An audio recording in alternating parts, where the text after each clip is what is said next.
Boa noite, queridos. Tudo bem com vocês? Bem. Que a paz e a graça do Senhor seja uma verdade sobre a sua vida. Muito feliz em poder estar aqui nessa noite tão especial. Uma presença tão agradável de Deus no nosso meio. Para mim é uma honra poder participar dessa celebração. Eu tenho a vida do pastor Isaías como um exemplo para mim. Quero ser como ele, como crescer. Quero ministrar com as minhas filhas. Quero viajar o mundo pregando o Evangelho. E deixa eu tomar água aqui que eu vou chorar.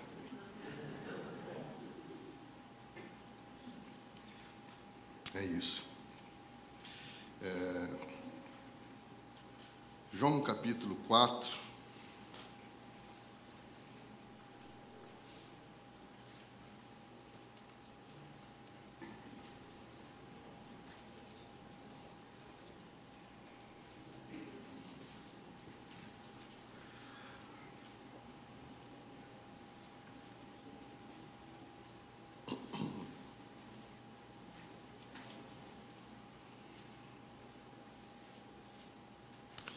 Nós estamos seguindo uma série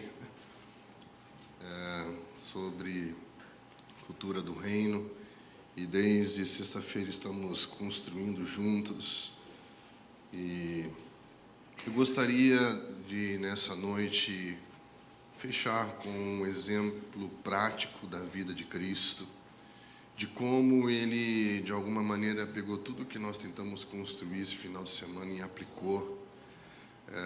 Eu queria falar um pouquinho sobre a redenção da cultura. Como aplicar isso tudo que nós ouvimos nesses 3 dias. E João capítulo 4, nós vemos aqui um exemplo muito conhecido. Talvez você já tenha ouvido várias mensagens sobre a mulher samaritana. E sempre é um grande desafio pregar sobre um texto muito conhecido. E eu me sinto desafiado aqui mais uma vez essa noite, mas creio que nós podemos tirar algumas lições importantes através da inspiração do Espírito sobre esse texto. Eu queria trabalhar um pouquinho com vocês alguns passos práticos para que possamos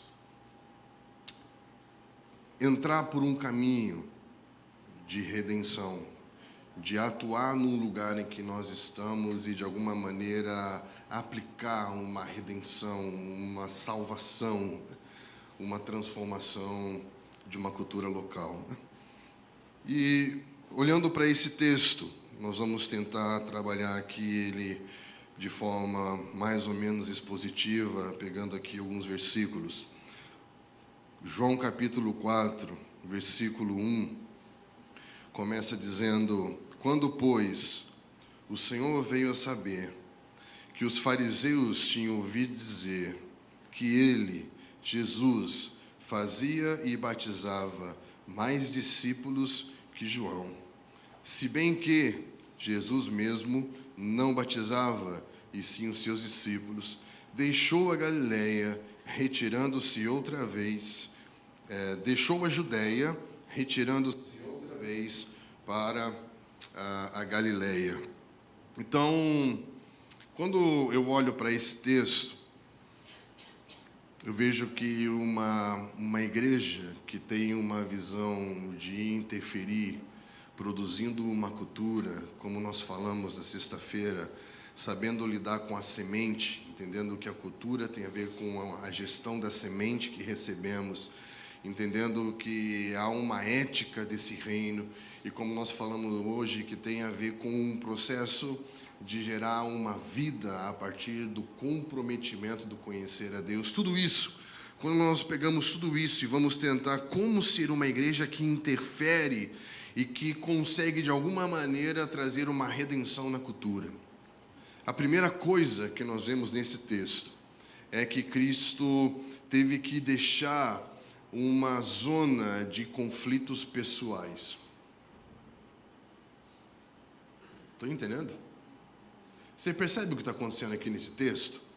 Eu vou ler de novo. Jesus veio a saber que os fariseus tinham ouvido dizer. Ele ouviu falar que os fariseus disseram que alguém falou, que ele ouviu, que disse que ele batizava mais do que João, mas na verdade ele nem mesmo batizava, mas eram os seus discípulos que batizavam, mas estavam falando que ele ouviu dizer. Igreja que vive nessa zona de comparação, de competição, porque o meu ministério, que é maior, porque tem um grupo que faz isso e aquele, mas aquele fez aquilo outro, mas... Estou entendendo? Esse ambiente não é um ambiente visionário. Esse ambiente não é um ambiente de que tem gente pensando transformação cultural. Esse ambiente é um ambiente de pessoas que estão competindo e não procurando um lugar para semear e viver uma grande colheita. O que é avivamento? É a grande colheita. E o que é a grande colheita? É uma igreja que sabe semear na hora certa, na estação de Deus. Só vai colher quem soube usar a semente. Então nós estamos falando aqui o final de semana todo que a cultura é saber lidar com a semente. O avivamento é a colheita. Estão entendendo? Então, enquanto tudo que nós estivermos fazendo for por autoafirmação, eu sempre falo para os meus discípulos, nunca, jamais, em hipótese alguma, de nenhuma maneira, compare a sua esposa com qualquer outra mulher. Porque senão você acabou de instaurar uma guerra. É ou não é? Porque qualquer tipo de comparação vai inaugurar uma competição. E eu vejo esse espírito permeando muitas das nossas comunidades. Porque o que tem aqui não tem lá, porque o que faz aqui não faz lá. E muitas vezes comunidades amigas, comunidades parceiras, mas que instauram a comparação e logo nasce a... E quando você começa a ser tomado por isso, você já perdeu a visão. E é interessante que Cristo, ele sai desse ambiente. Estamos juntos? Homens olhando para homens, se perdem em seus próprios questionamentos, sempre comentando, comparando e competindo, permanecem indefinidos em lugares de confusão. Então, o primeiro conselho, se nós queremos ser uma igreja que interfere numa cultura dentro de uma cidade, nós vamos ter que repensar a nossa posição e não podemos mais nos distrair com essas questões pessoais, com autoafirmação, com comparação, com competição. Estamos juntos? Interessante que ele sai dessa região da Judéia e ele vai para Galileia, que é uma região de pelo menos 20 cidades. Então, um conselho, você tem que expandir a sua visão. Muitas vezes nós temos que arrumar uma confusãozinha porque a nossa vida ficou muito chata. É ou não é? Às vezes a nossa vida é tão limitada a um mesmo espaço, as mesmas pessoas, a mesma rotina, as mesmas coisas, que a gente tem que arrumar uma confusão para dar uma graça. Porque senão fica muito chato. E para a gente ser uma igreja que intervém culturalmente, produzindo, semeando, para poder ter o que colher numa cidade, você vai ter que sair dessa região de pressão, de conflito pessoal, que é muito pequena, e você vai ter que ir para Galileia, que é uma região de 20 cidades. Então, nesse 8º aniversário dessa comunidade, eu abençoo esse lugar para que você expanda. Você precisa ampliar a sua visão. O mundo se torna pequeno para todos aqueles que param de viver em função do seu próprio mundo. Eu abençoo para que o mundo fique pequeno para esse lugar. Estão entendendo? Eu abençoo para que isso que há sobre o pastor dessa comunidade possa se expandir por todo esse povo, que seja um povo que comece a sair desses lugares pequenos de conflitos pessoais e comecem a ver um mundo em volta de vocês.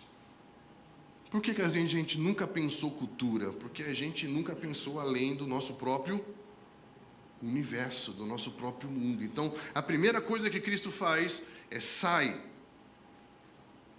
Quando alguém chegar para você, viu, você ouviu dizer que alguém falou que, ei, sai.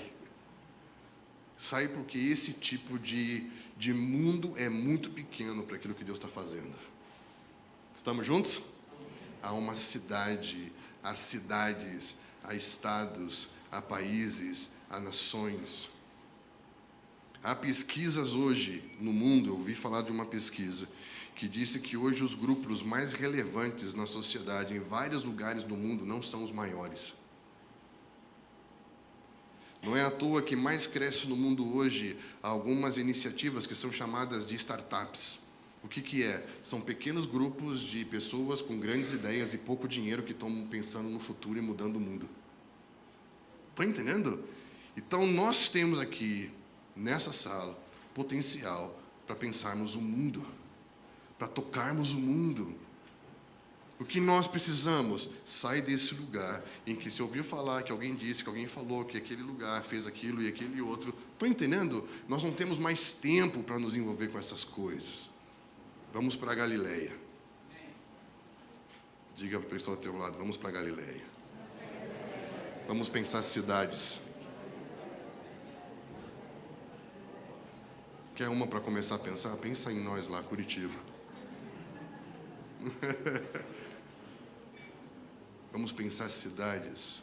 Vamos nos conectar com o mundo. Amém, queridos? Isso é inspirador. Nós somos um grupo de 30 pessoas em Curitiba. Semana passada, enviamos uma jovem para Portugal. Na outra semana, recebemos uma da Inglaterra. Terça-feira, vamos ter uma da Argentina. Nós não temos tempo para problemas pequenos, porque estamos pensando o mundo. Estão entendendo? O mundo é muito pequeno. O mundo se torna muito próximo para quem não está vivendo em função do seu próprio universo. Estamos juntos? E aí, quando ele sai dessa zona de conflito que é perturbadora, te tira o sono, faz você ficar chateado, com dor de cabeça, desanima, desgasta, não tem mais vontade de fazer as coisas, sai disso. Estamos juntos?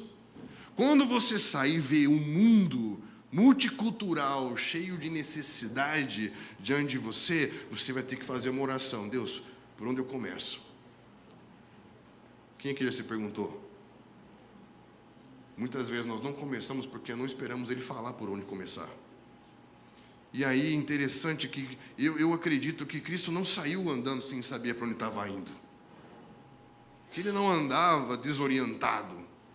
Por que Ele passou pelo caminho de Samaria?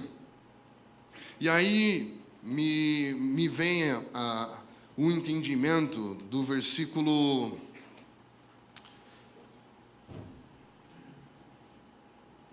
35. Versículo 35 está que ele aparece, presta atenção, cronologicamente ele aparece no final da história quando os discípulos chegam. Mas eu creio que isso que ele compartilha com os discípulos no final da história é o que deu sentido ao início da história. Porque olha o que ele diz no versículo 35, quando os discípulos chegam. Vocês não dizem que ainda há 4 meses até a ceifa? O que é ceifa? É a colheita. Eu, porém, vos digo, ergam os olhos e vejam os campos, porque já branquejaram para a ceifa. O que eu percebo é que os discípulos não estavam entendendo a estação que eles estavam vivendo. E a pior coisa que existe é quando você está vivendo fora do tempo, fora daquilo que Deus está fazendo no tempo em que você está vivendo. Então os discípulos estavam desconectados do que Deus estava fazendo. Pensando no quê? Você precisa comer, você precisa vestir, você precisa... E ele diz, ei, vocês não estão vendo o que eu estou fazendo? Quando você sai dessa área de conflitos pessoais, de inquietações institucionais, de uma guerra civil denominacional, você sai disso e fala, Deus, eu quero ver um novo horizonte, eu quero ver cidades, eu quero ver povos, quero ver nações. Nós vivemos hoje em cidades que são multiculturais. Você pode hoje fazer discípulos de nações e etnias sem sair da sua cidade. Em Curitiba nós podemos tocar poloneses, italianos, orientais, haitianos, indianos. Você consegue tocar povos e culturas na porta da sua casa. Mas nós muitas vezes não conseguimos ver claramente. Aí entra a questão de visão. Como nasce uma visão? Como nasce uma visão? Primeiro, você perdendo a sua. Não é mesmo? Para que Paulo pudesse começar a ver o que Deus estava fazendo, ele teve que ficar cego 3 dias. Para que Abraão pudesse ver o futuro, Deus apareceu para ele em densas trevas. Então você precisa sair de lugar em que você não consegue ver um palmo na frente do seu nariz, para que ele abra a sua percepção espiritual e te mostre o que ele está fazendo nesse tempo. A minha pergunta é: qual é a visão de vocês? Onde vocês querem chegar? Quem vocês querem tocar? Onde vocês querem estar? Então nós vamos ter que parar e, na nossa incapacidade de ver, pedir para que o Espírito nos mostre qual é a estação que nós estamos vivendo. É a estação de semear? É a estação de colher? Porque eram 2 chuvas. Era uma chuva que vinha para abençoar a semeadura e era uma chuva que vinha para abençoar a colheita. Então, já parou para pensar, se eu estou com o equipamento de semear, mas a estação é de colher? Então a gente pensa tanto como fazer as coisas, mas não pergunta para Deus qual é a estação que estamos vivendo, porque toda a minha metodologia pode dar errada, se eu estiver na estação equivocada.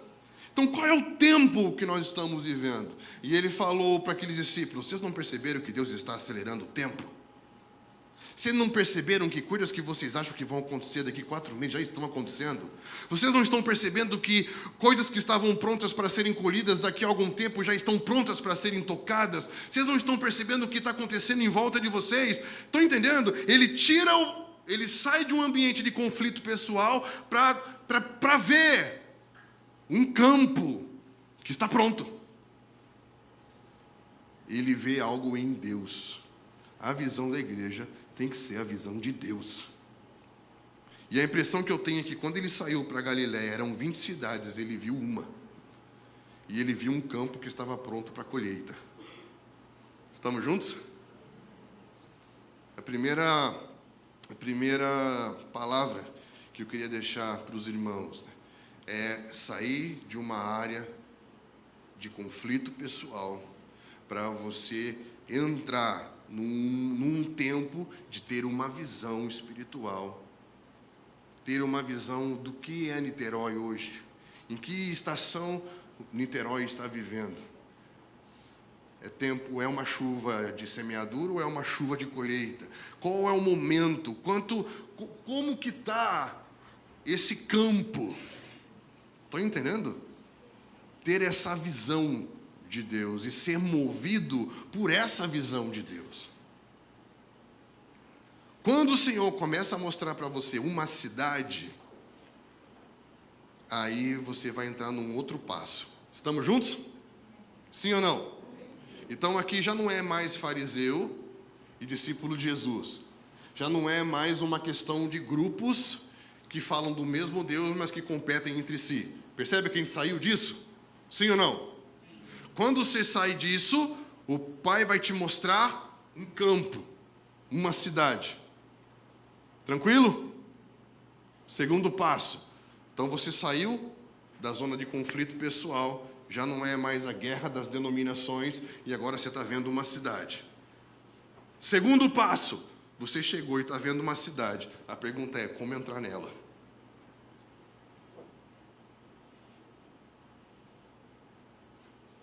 Quando Cristo tem essa visão e ele percebe que precisa entrar nela, ele vai usar uma estratégia muito antiga. A primeira pessoa que usou essa estratégia se chama serpente. Só que ele vai usar o efeito reverso, que eu chamo de pessoas de acesso. Às vezes a gente quer tocar uma cidade toda, mas a gente não se dá conta que Deus coloca, às vezes, uma pessoa que nos dá a possibilidade de tocar uma cidade toda.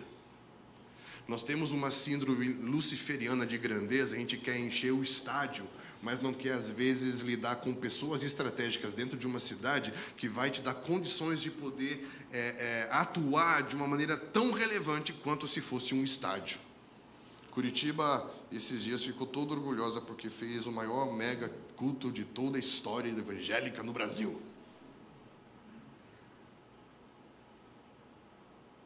Parabéns, Curitiba. Agora, qual o fruto disso? Isso foi para nós? Estou entendendo? Às vezes a gente tem umas esquisitices, a gente tem uma...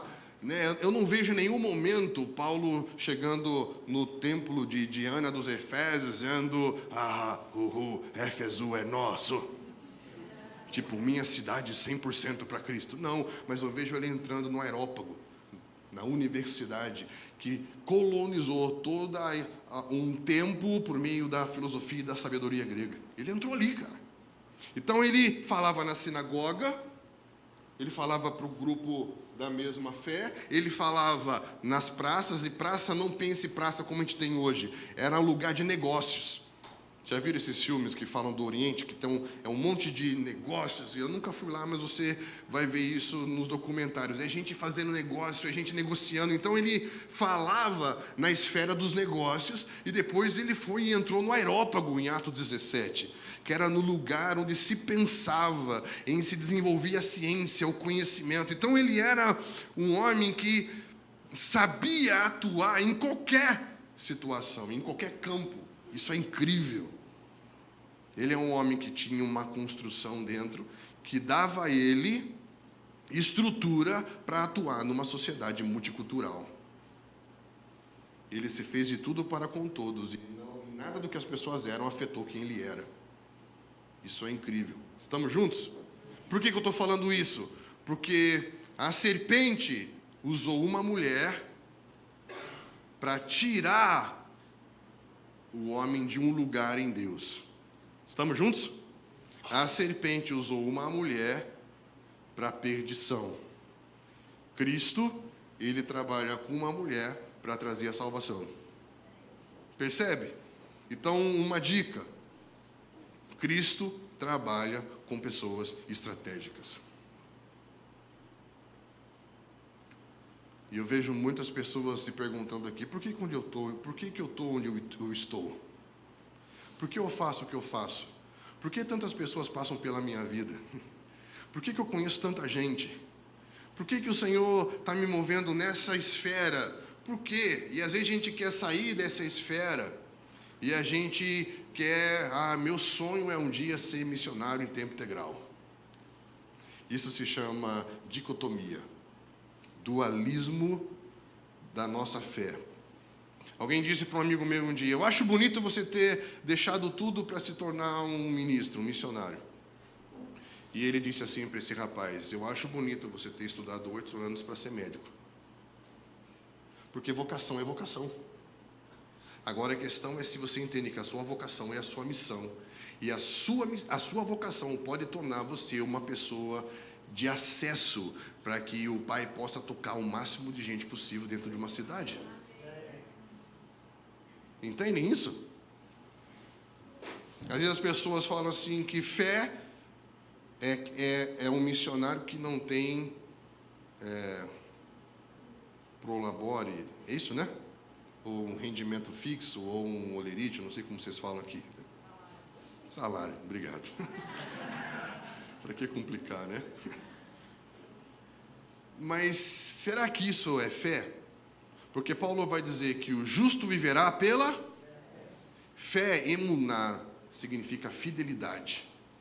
Então, fé não está associado ao seu ganho ou ao seu não ganho. A fé está relacionada ao se eu sou fiel àquilo que Deus me chamou para ser. Uau! E se eu sou fiel àquilo que Deus me chamou para ser, eu vivo pela independente de quanto eu ganho. Porque o que me sustenta é a minha fidelidade. Uau! Que lindo isso, não é? E aí nós não teremos mais missionário e vida secular.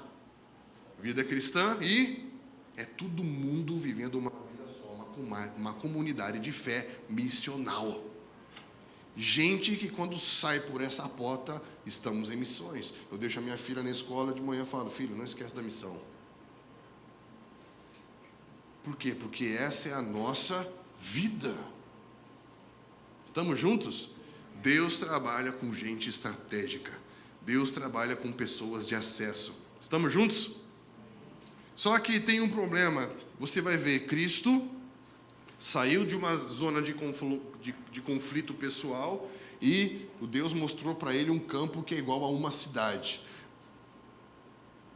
Ele vai usar a estratégia de uma pessoa de acesso. Só que para nós trabalharmos com gente estratégica dentro de uma cidade, ou na área de educação, ou na área de negócios, ou em qualquer outra esfera, você vai ter um problema. Qual é o problema? Que é o conflito cultural. E é aí que nós entramos num dilema com base em tudo que nós estamos estudando desde sexta-feira. O primeiro questionamento dela, vocês lembram qual é o primeiro questionamento da mulher? Qual é? Versículo 9. Como sendo tu, judeu, pedes de beber a mim, que sou mulher samaritana, porque os judeus não se dão com... Percebe um conflito de cultura aqui ou não? Primeiro conflito cultural. Ela é mulher, ele é homem. Então ele já quebrou um paradigma cultural aqui. Porque homens não abordavam mulheres sozinhas. Quebrou um conflito cultural. Segundo, ela era samaritana e ele era judeu. Eles tinham um problema cultural que judeus não se davam bem com. Então você vê um conflito de gênero, você vê um conflito de histórico, e aí você vai perceber que há um conflito também de fé, um conflito religioso, porque ela diz o quê? Ele pede para ela de beber, ela questiona esse pedido dele, ele diz, se você soubesse quem é que te pede, você que pedirias água. Ela pergunta, és tu maior do que Jacó, o nosso pai? Entra num conflito no âmbito da fé, da religião. Estão percebendo que muitas vezes nós paramos a nossa intervenção na cidade porque queremos evitar esse tipo de conflito cultural? É ou não é, gente? Só que todas as outras vozes ideológicas na sociedade estão respeitando essas diferenças culturais? Não. Então nós vamos perceber que quando Deus nos mostra uma cidade, nós vamos ter que entender que é necessário sair da nossa área de segurança. O que é a nossa área de segurança? Conviver com as pessoas da mesma cultura. Quando eu saio da área de segurança, eu tenho que dizer, se Deus está me mostrando um campo, e se Ele me colocou nessa cidade, e se Ele está falando que essa cidade vai entrar num tempo de colheita, eu vou ter que dar um passo em direção a ela, e eu vou ter que me relacionar com gente estratégica que talvez seja de uma cultura totalmente diferente da minha. Eu vou ter que me abrir para me relacionar com gente diferente.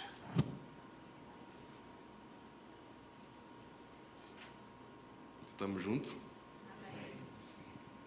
Se nós queremos tocar uma cidade, essa comunidade vai ter que se abrir para receber gente diferente.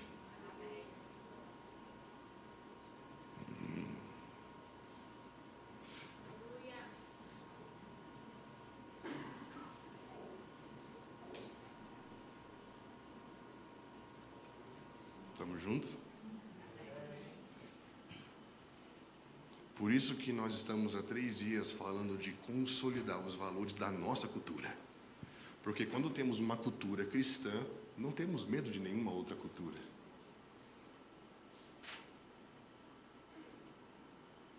E amor pela visão que Deus deu a uma cidade vai nos fazer dar um passo em direção a ela. E dar um passo em direção a ela é você sair da sua área de segurança, de você estar toda semana com as mesmas pessoas, fazendo a mesma coisa, e você vai ter que começar a abrir a sua vida, o seu tempo, a sua casa, a sua agenda, para lidar com gente diferente.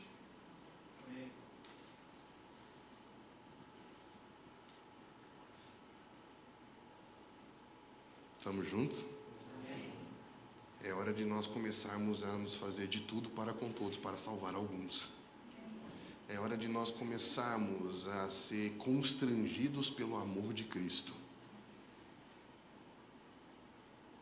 Alguém aqui já deveu dinheiro para alguém?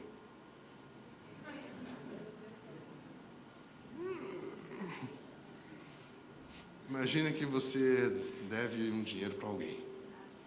E esse alguém está vindo na mesma calçada que você. Está na outra quadra. Você viu ele. Ele viu você. Aí você pensa, e agora?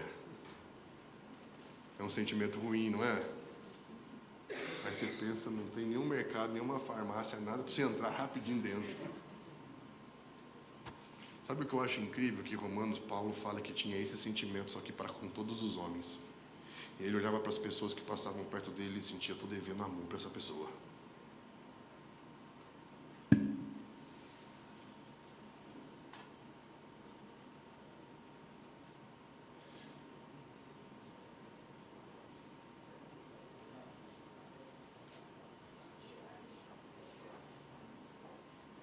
Repita comigo, amor não se cobra. Amor se dá. Amor que se cobra não é amor, é amargura. Então pare de procurar um lugar que ame você, procure alguém para amar.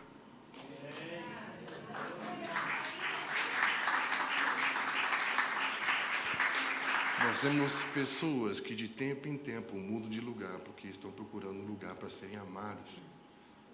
Mas na verdade o que você precisa é parar no lugar e dizer, eu preciso de cura, alguém me ajuda. Porque você tem problemas. Porque amor não se cobra. Amor. Estamos juntos? Alguém que cobra amor é alguém que ainda não teve o conhecimento do amor de Deus. Porque Deus, quando ama, dá o seu filho. Deus, quando ama, prova o seu amor por nós, dando o seu próprio filho. Então, quem ama, dá. E Paulo, quando via pessoas dentro de uma cidade, ele sentia, eu estou devendo. Eu estou devendo, é um constrangimento. Estão entendendo? Ele está com pessoas. É um constrangimento andar pelas ruas. É um constrangimento. Você está na fila do supermercado. É um constrangimento. Por onde você vai? O que eu queria encorajar é que nós precisamos sair da nossa área de segurança para poder entender os desafios de uma cidade multicultural. Não tenha medo dos conflitos com a cultura de gênero. Não tenha, se prepare para isso. Estude, se habilite. Estão entendendo? Não tenha medo das culturas, das minorias. Porque todo opressor acha que se tiver poder, os seus problemas se resolvem. Mas todo oprimido acha que se ele tiver poder, os seus problemas se resolvem. Mas todo oprimido, quando conquista poder, se torna opressor. Estão entendendo? A minha filha, de 14 anos, está sendo oprimida porque não pensa como uma feminista. 14 anos. Vá para o lado deles, então. Você tem que fazer o que você quiser com o seu corpo. Você tem que fazer isso, você tem que fazer aquilo, porque... Estão entendendo? Ou seja, uma classe que foi oprimida, busca pelo poder, se torna opressora, porque o problema não está no poder, o problema está no significado do ser. O problema da mulher não é que ela precisa de poder, é que ela precisa de novo ser honrada no seu valor e no seu significado. Ter poder não vai resolver os problemas. Estão entendendo? Quem toma o poder é o homem caído. Porque o poder se toma, mas a autoridade Deus dá. Então, ao invés de buscar poder, nós temos que buscar significado, honrar o ser, o valor das pessoas, não a utilidade delas. Estão entendendo? Porque quanto mais você se deixa ser usado, menos você tem valor e significado. E aí que está o X da questão. A mulher tem que ser honrada, tem que ser dignificada. O seu valor está no seu significado e não no quanto ela tem de poder. Percebe? Assim como o machismo, o feminismo, o homossexual, todos os ismos. É uma luta cansativa pelo poder. E o segredo está: submeta o poder. Dá o poder a ele para que ele te dê a autoridade, porque a autoridade só ele dá. E a igreja não luta pelo poder. A igreja submete o poder a Deus para que Deus dê autoridade sobre tudo. É uma outra lógica. Estão entendendo? Então nós não podemos ter medo desses conflitos culturais que estão na cidade. Estamos juntos? E Cristo encarou. Não recue. Não se esconda do que você não sabe. Se prepare para o que você não sabe. É diferente. Estamos juntos? Sim ou não? Sim. Um conselho: não escreva no Facebook coisas que você não sabe.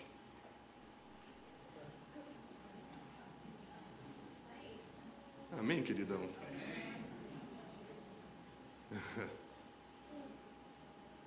Só para você não passar vergonha também, não envergonhar a gente, a classe. Um outro ponto: quando você vê um campo e vê uma cidade, você vai se deparar com diferenças culturais. Então, nós abençoamos para que essa igreja esteja aberta para receber qualquer tipo de gente. Amém. Estamos juntos? Amém. Tranquilo?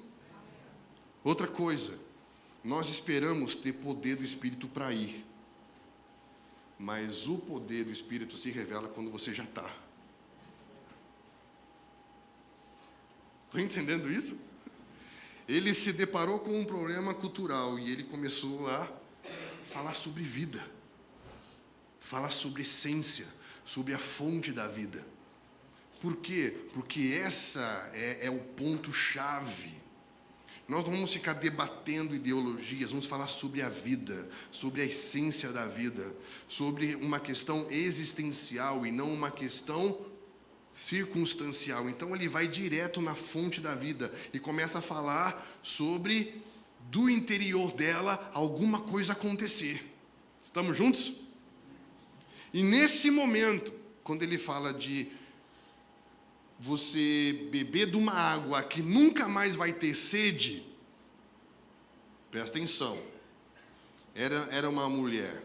Eu não vejo que essa mulher era uma mulher, uma prostituta, por exemplo, porque se ela fosse prostituta, a cidade toda não ia parar para ouvir ela. É misterioso isso, né? Mas ao mesmo tempo é estranho, porque ela não veio junto com as outras mulheres, ela veio sozinha. Então, provavelmente era uma mulher influente que tinha uma vida muito solitária e uma vida secreta. E ela estava ali naquele momento, e pensa comigo, ela estava vindo buscar água fora da cidade, com um cântaro, com um balde de barro em cima da sua cabeça, e ele diz assim para ela: se você beber da água que eu te der, você nunca mais vai ter sede. O que ela pensou? Chato. Eu não vou mais precisar vir aqui buscar água no sol do meio-dia, pesando um negócio na minha cabeça.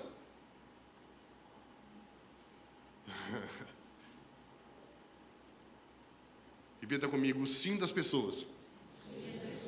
Não é o fim, mas é o começo. Nem sempre. A pessoa que diz sim ao Deus correto diz sim pela motivação correta. Eu posso falar sim ao Deus certo com a motivação errada, porque a motivação dela: eu quero isso aí porque vai facilitar a minha vida. Conhece gente que ouviu a pregação do Evangelho e aceitou porque prometeram para ele que ia melhorar a vida dele? Isso é o que eu estou falando, é o Evangelho circunstancial.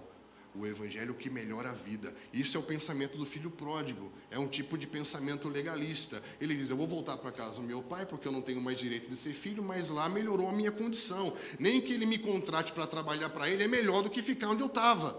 Então o pensamento dele é, eu vou melhorar a minha vida. Eu vou voltar para o meu pai para melhorar a minha vida. Mas quando o pai recebe o filho, fala, não, eu te adoto de novo. Porque o que Deus quer com o homem não é melhorar a condição de vida dele, é restabelecer a posição que ele perdeu. Uau! Então não está falando com aquela mulher. Quando ela fala assim, Cristo poderia ter ficado feliz. Uau, obrigado. Uma alma está salva. Mas nessa hora que ele fala assim, o Espírito Santo, o poder do Espírito opera nele em palavra de conhecimento. Estamos juntos? Então eu te abençoo para que você saia da sua área de segurança.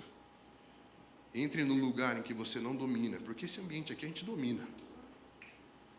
É ou não é?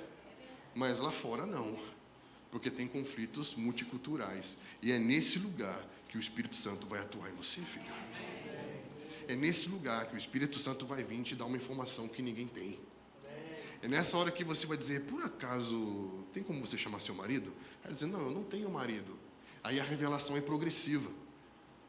Porque aquele que profetiza, profetiza segundo a medida da sua fé. Nunca espere ter toda a informação dentro de você para falar tudo. Fale o que você já sabe. Ele só fez uma pergunta. Nós chamamos isso de uma palavra de conhecimento por sondagem. Então você fala, por acaso, me veio aqui de você chamar o seu marido. Não, eu não tenho marido. Aí aumentou a informação dentro de você. Ele fala assim, não, é verdade. Eu estou percebendo aqui que você já teve 5 e o que está com você agora não é seu. Ela, uau. Nesse momento, ele vai parar para te ouvir. Ela diz, vejo que tu és profeta. Ela assustou. Por quê? Porque ele falou algo sobre ela que ninguém sabia. E essa hora ele se moveu debaixo do poder do Espírito. Estão entendendo? As estratégias vão te levar até as pessoas, mas é só o poder do Espírito que vai te dar condições de tocar nelas. Porque estratégia não toca as pessoas, estratégia te leva até as pessoas. Eu já fiz muitos evangelismos de impacto. E eu parei de fazer isso em 2007, porque eu percebi que nós estávamos idolatrando a estratégia. Para nós a estratégia era tudo. A gente usava skate, usava dança, usava música, chegava nos lugares, a gente confiava tanto na estratégia, que já não tinha mais o poder do Espírito que tocava as pessoas. Então, quando nós começamos a pensar como uma igreja que está vendo um campo, primeiro, você vai ter que se abrir para pessoas diferentes, conflitos multiculturais. Só que o lado bom é que quando você entra nesse lugar, o Espírito Santo vai começar a atuar através de você. Repita comigo, a minha área de segurança não é a área do governo de Deus. Porque a tua área de segurança, quem governa é você. Quando você sai da sua área de segurança, você vai precisar de quem? De Deus. Aí é ali onde Ele atua. Onde você não tem segurança, a sua segurança se torna Ele. Eu compus uma música um tempo atrás que ela diz assim, que às vezes nós estamos num lugar tão seguro, que a gente não percebeu que estamos numa prisão.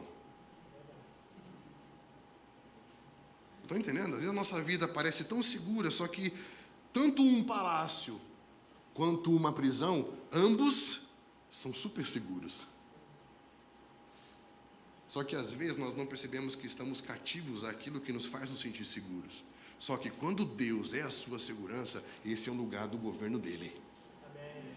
E eu abençoo para que você saia da sua área de segurança. Você precisa dar um passo em direção à cidade, filho. Melhor, você já está na cidade. Você precisa se abrir. Se abrir.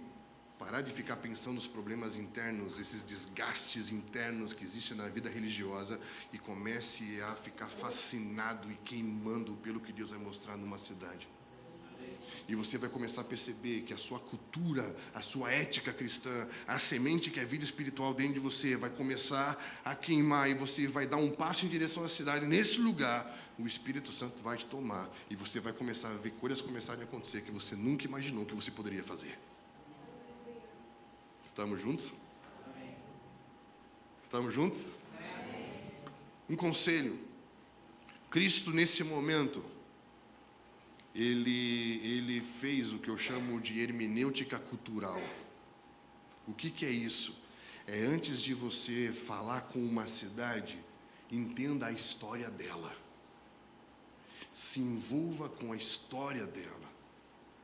Porque nós não estamos fazendo proselitismo. O que é proselitismo? Vender uma religião. Estão entendendo? O que nós estamos fazendo é tentando trazer a redenção de um povo e de uma terra.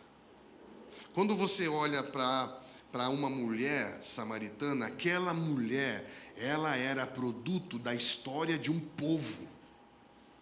E nós temos que respeitar a história, entender a história. Eu acho lindo quando em Atos Paulo vai entrar no que eu falei no Areópago, ele entra no lugar onde era o centro da formação do pensamento grego. E ali, quando ele entra naquele lugar, ele procura dentre todos os deuses um caminho, por onde que eu começo? E aí ele encontra um altar ao Deus desconhecido. Sabe o que eu acho sensacional? É que ele não julga os deuses que eles buscavam, mas valorizava a busca. E nós depreciamos os deuses junto com a busca. E às vezes são 20, 30, 40 anos de uma fé, 40 anos de uma história, 40 anos de uma herança. E nós temos que fazer essa hermenêutica, fazer essa leitura da cultura e entender que nós não podemos não concordar com os deuses, mas valorizar que existe uma busca. Existe aqui no meio de vocês um Deus desconhecido. Você está buscando algo, a busca é genuína, a procura é verdadeira. Eu quero te falar sobre a possibilidade de vocês estarem buscando algo que vocês ainda não conheceram. Uau! Estão entendendo? Isso te conecta com as pessoas e não te... Estamos juntos? E quando você vai perceber que você quebra essas barreiras culturais e você quebra essa área de segurança do medo e deixa que o Espírito comece a mover em você, você vai entrar num momento que nós chamamos de uma área de influência territorial. O que é isso? Abra sua Bíblia comigo lá em 2 Reis.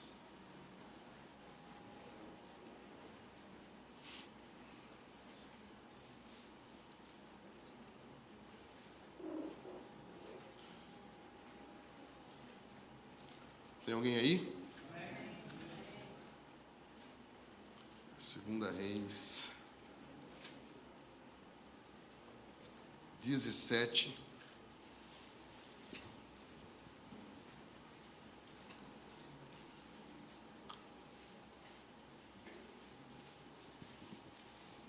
Você já parou para se perguntar por que os judeus não se davam bem com os samaritanos? Então repita comigo, a Bíblia é autoexplicativa. Então ela mesma explica esse dilema.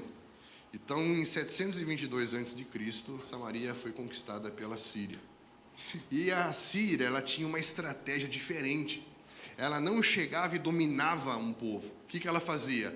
Ela pegava, vamos imaginar, ela dominava vários povos. E ela trabalhava com recolonização territorial. Então ela pegava os líderes desse povo e colocava para liderar esse para liderar esse. Então ele mexia com a herança original cultural de um povo. Olha só o que diz em 2 Reis 17, 24. O rei da Síria trouxe gente da Babilônia, Cuta, Ava, Amate e Sefarvim. São quantos?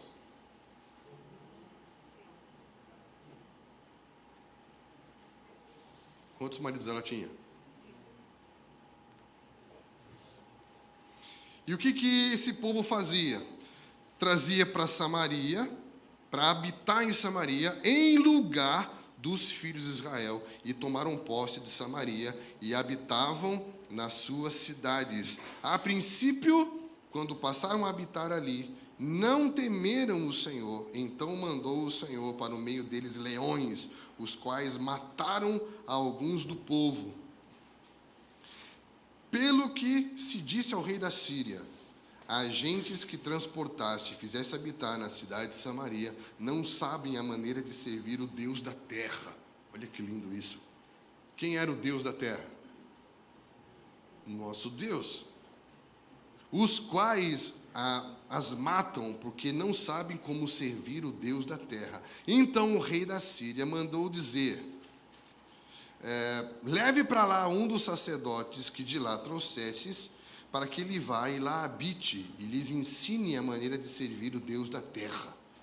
Foi, pois, um dos sacerdotes que haviam sido levados de Samaria e habitou em Betel, e lhes ensinou como deveriam temer o Senhor. Porém, cada nação fazia ainda os seus próprios deuses nas cidades em que habitava, e os puseram no santuário, nos altos que os samaritanos tinham feito.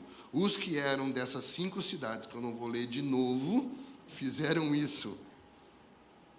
Então, aqui diz que, mesmo Deus mostrando que havia ali um Deus da terra, esses 5 povos que estavam ali começaram a desenvolver altares dentro de Samaria. E Samaria passou a ser uma cidade de 5 povos com 12 deuses. Estão entendendo? Mas por que ele fala sobre matrimônio, sobre casamento? Olha o que diz no versículo...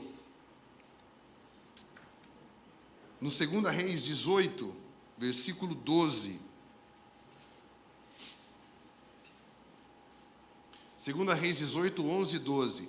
O rei da Síria transportou Israel para a Síria e os fez habitar em Alá, junto a Abô, o rio de Gozã, na cidade dos Medos.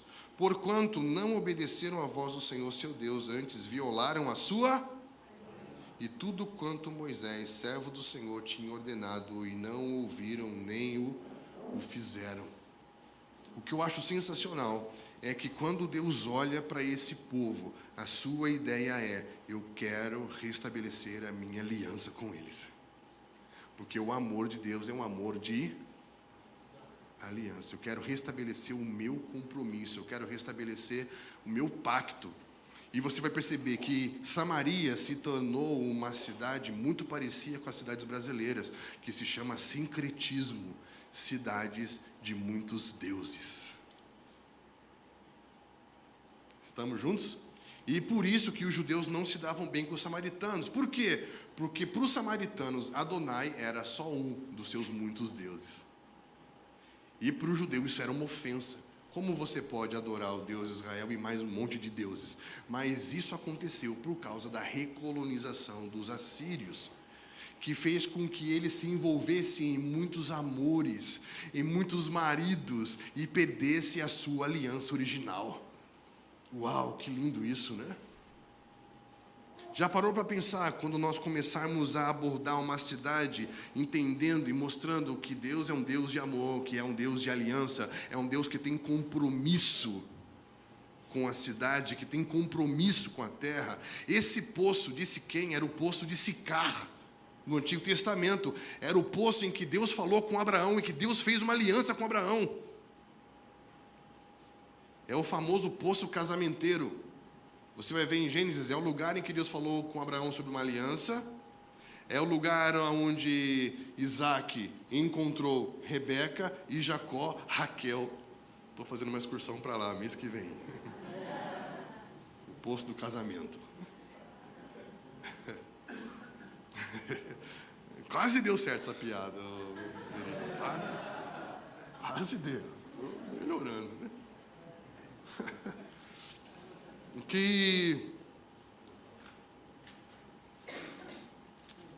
que nós vamos ver aqui nesse texto é que uma abordagem de Cristo, que parece algo casual e algo muito simples, é carregado de muito princípio. Estão entendendo? É carregado de muito princípio. 2 Samuel 21, Davi enfrenta um período de 3 anos de seca. E quando ele entra nesse período, ele vai orar e Deus, por quê? E aí o Senhor fala para ele, é por causa da história da terra, quando Saul quebrou uma aliança com os gibeonitas, e ele volta lá, restabelece. Por quê? Porque Deus é um Deus de alianças. Então o meu conselho, quando o Pai mostra para vocês uma cidade, e vocês estão dispostos a sair da área de segurança da própria cultura para enfrentar culturas diferentes e entrar num lugar em que o Espírito vai mover através de vocês, quando chega nesse lugar, façam uma leitura da cultura, uma leitura da história. Estamos juntos? Por quê? Porque as pessoas que moram nessa cidade e se movem nessa cidade, elas são influenciadas pela história da cidade. Isso nós chamamos de espírito coletivo, a cultura da terra. Você tem que fazer uma leitura dessa. Por quê? Porque, presta atenção, ele começa, por meio do espírito, mexer no interior de uma mulher. E quando ele reconstrói o interior daquela mulher e começa a ministrar dentro dela, e do interior dela começa a fluir uma vida eterna, aquela mulher, quando ela volta para a cidade, a palavra dela tem impacto e faz uma cidade toda parar. Por quê? Uma coisa que eu tenho me perguntado muito, por que muitas vezes nós falamos para uma cidade e uma cidade não é impactada? Porque às vezes nós falamos uma coisa nova para uma cidade, mas debaixo do mesmo espírito da cidade, e não tem impacto. Estão entendendo? Então, se eu moro numa cidade em que tem gente soberba, e eu vou falar sobre o Evangelho de forma soberba, achando que eu sou dono de uma verdade, eu estou falando uma coisa de Deus, mas no mesmo espírito da cidade, não tem impacto nenhum. Estão entendendo? Quando ele começa a ministrar aquela mulher, fazendo uma leitura da história, entendendo qual o espírito que se move na terra, tudo o que aconteceu, ele fala, a história da sua vida é produto da história do seu povo. Quando ele quebra os efeitos da história do povo na vida da mulher, a mulher já não tem mais o mesmo espírito que atua na cidade. E quando ela fala de Deus para a cidade se impacta. Ei, que espírito que está se movendo em você? Estão entendendo? Nós não podemos falar uma coisa de Deus para a cidade debaixo do mesmo espírito que atua na cidade. Tem que haver um rompimento. Por isso que ele faz essa leitura antropológica, essa leitura da história de um povo. Qual é a história do povo dessa cidade? Porque existe a cultura que existe, os hábitos, o espírito coletivo. Estão entendendo? Então nós vamos começar a perceber que você ser uma igreja que vai atuar redimindo uma cultura vai exigir alguns princípios extremamente importantes. Isso faz sentido para vocês ou não? Sim ou não? O que eu acho incrível é que nesse processo todo, ela vai tendo a revelação de Deus progressiva.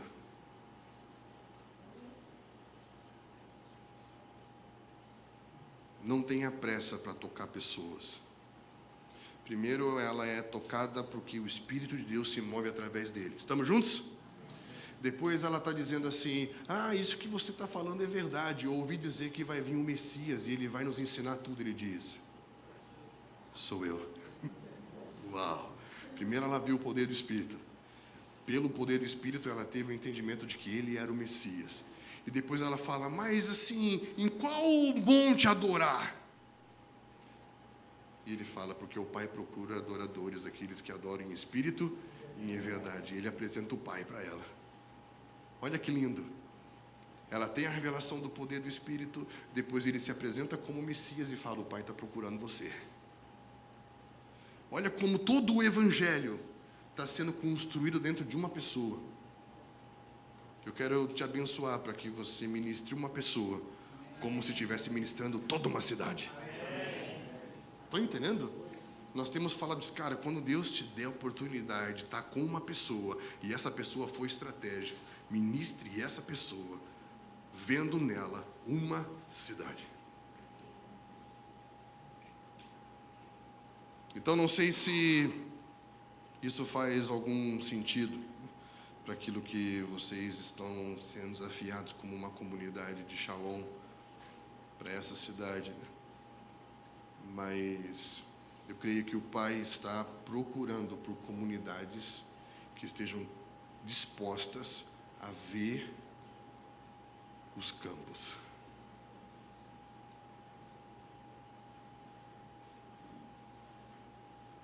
Ter uma visão. Abençoo essa igreja com uma nova visão. Abençoo para que vocês sejam nutridos pela vontade de Deus. Como bom batista, eu sempre aprendi que a palavra é o meu alimento. Mas aqui Cristo fala que a comida não está no quanto eu sei, mas o quanto eu cumpro. Deuteronômio 8 fala que nem só de pão viverá o homem, mas de toda a palavra que sai da boca de Deus, disso viverá. E logo depois ele diz: se você guardar o que eu disse, eu vou levar você para uma terra que mana leite e mel. Comer é obedecer, não é apenas saber. Por isso que tem muita gente que sabe as escrituras, mas é raquítico espiritual, não tem força, não tem vitalidade, não tem energia. Estão entendendo? Porque sabe, mas não vive. À medida que você começar, a primeira experiência que você tiver, de o Pai te dar uma palavra de conhecimento, de você orar por alguém, alguém ser curado, você vai sentir assim: uau, sou homem de Deus. Porque você comeu. Você comeu, cara. Estão entendendo? A comida é a vida, é a prática. Os discípulos chegam para Cristo e falam: você comeu? Ele fala: comi, estou realizado. Interessante que, anos depois, Pedro está num lugar orando, e ele vê uma comida descendo do céu, e ele fala: não, eu não posso comer isso, porque isso é imundo. E ele diz: não chamem de imundo aquilo que eu estou santificando. E estava falando de um tipo de gente. Não chame de imundo as pessoas que eu estou trazendo para você, para serem salvas. Quando ele sai daquela visão, a campainha toca e tinha 2 homens esperando por ele. Você precisa prestar atenção. O que diz João 3,16?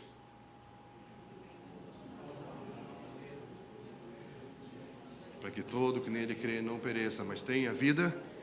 E o 17? Porque ele não veio ao mundo para que o mundo julgasse, mas para que o mundo fosse salvo por ele. Ele não veio para julgar, ele veio para salvar.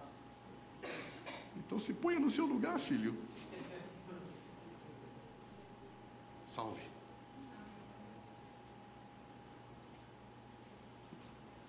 Estamos juntos?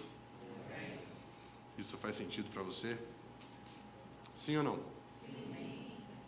Uma última consideração sobre esse texto. Como saber que estamos dispostos a serem pessoas de acesso para poder tocar uma cidade? Como saber? O texto que eu queria deixar para vocês para encerrar é: quando a mulher deixou o seu cântaro, foi à cidade e disse àqueles homens: vinde comigo e vede um homem que me disse tudo quanto tenho feito. Será este, porventura, o Cristo? Saíram, pois, da cidade e vieram ter com ele. O que eu acho sensacional é que quando a mulher, ela entendeu tudo o que estava sendo proposto para ela, ela deixou o seu cântaro. O que era o seu cântaro? Era o seu vaso de barro, que ela estava usando para buscar água. Ela estava indo buscar água para quem? Para quem? Para ela. De repente, buscar algo para ela já não fazia mais sentido. E ela entrou naquilo que Cristo estava vendo. Cristo estava vendo o quê? A cidade. E ela deixa o cântaro e vai para a cidade. Ela deixou a busca pessoal, ela entrou na busca dele. Estão entendendo? ela deixou o que ela estava buscando para ela. A questão aqui não é se era importante ou não era importante. A questão é que ela fala que eu encontrei algo agora que mudou a direção da minha busca. E ela vai buscar a cidade vem até ele, e a cidade reconhece que Cristo é o Salvador do mundo. Se cada um de nós tocar uma mulher samaritana, em menos de um ano, tocamos uma cidade.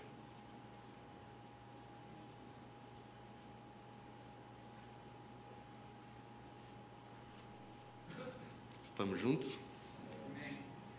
Eu queria convidar você a ficar de pé.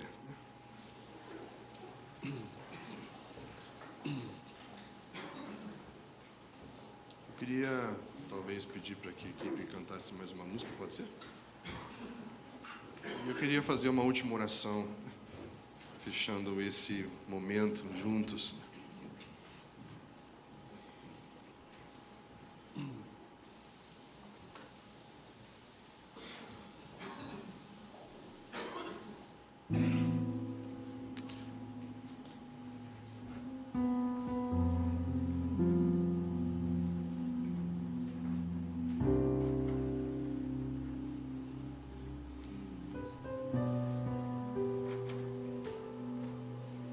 Aqui nós ouvimos duas perspectivas, né? A perspectiva de Cristo e a perspectiva da mulher.